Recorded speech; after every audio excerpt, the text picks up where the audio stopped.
હવે તો મને તમારી સાથે ઝઘડવાનો કંટાળો આવે છે. મારું છોડો, તમને તો મારી કોમલની એ દયા ન આવી. મારી કોમલ પર આટલું આટલું વીત્યું અને તમે ચૂપચાપ તમાશો જોતા રહ્યા. જેમ તમારા સમયમાં દુર્યોધન ને દુશાસન હતા, એમાં કળિયુગમાં પણ છે જ. તો તમારે તમારી ફરજ તો બજાવવી પડે ને. તમે આમ હાથ ઉપર કરી દો કેમ ચાલે?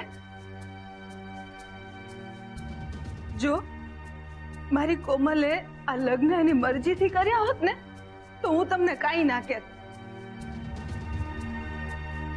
પણ જ્યારે મારી કોમલને આ લગ્ન માટે મજબૂર કરવામાં આવી અને તમે ચૂપચાપ તમાશો જોતા રહ્યા,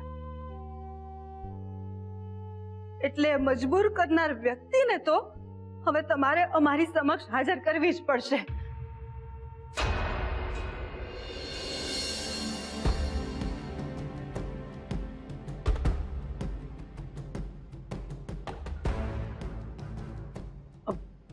ભાભી, મને પ્રસાદ આપો ને.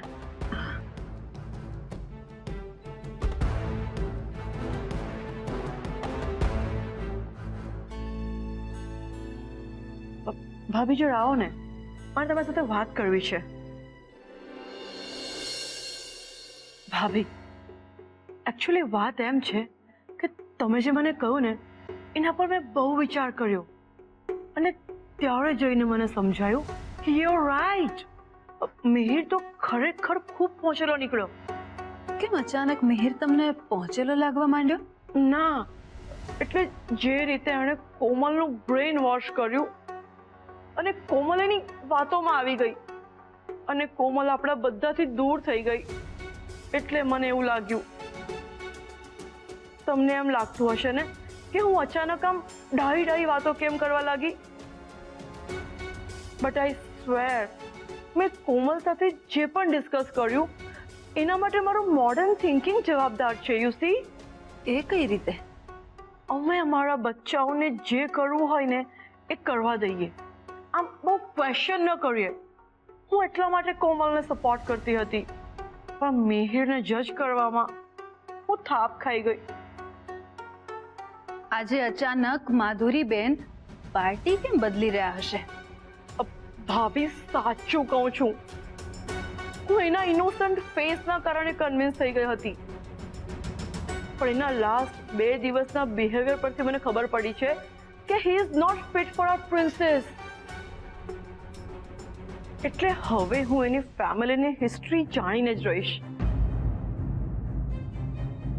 ભાભી, તમે જરાય પોતાને એકલા ન સમજતા. ભાઈની એબ્સન્સમાં તમે મને વડીલ ગણીને જે માન આપ્યું છે એના બદલામાં હું કોમલને મિહિરથી બચાવીને જ રહીશ. સૌથી પહેલા તમારે એ જાણવું પડશે કે તમારામાં આટલું મોટું આત્મ પરિવર્તન આવ્યું કઈ રીતે?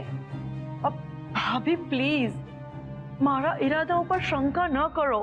હું તમારી સાથે જ છું. તમારો આભાર બેન, પણ બસ હવે ગમે તેમ કરીને આપણે આપણી કોમલને પેલા મિહિરની જાળમાંથી બચાવી લઈએ ને એટલે ગંગા નાયા. ભાભી, તમે ચિંતા ના કરો. જ્યાં સુધી હું મિહિરની ફેમિલીની હિસ્ટ્રી જાણી નહીં લઉં ત્યાં સુધી હું શાંતિથી નહીં બેસું. હું કોમલને પ્રસાદ આપીને આવું. શ્યોર.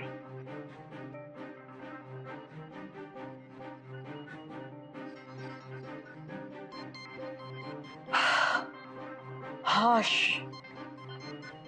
માંડ ભાભીનો 50% વિશ્વાસ જીતી શકીશું અને બાકીનો 50% પણ બને એટલો વહેલો જીતીને જ રહીશ. કારણ કે એક વાત મને સમજાઈ ગઈ છે કે હવે જો મારે આ ઘરમાં ટકવું હશે તો મારે કોમલ મિહિરના મામલામાં અટકવું પડશે.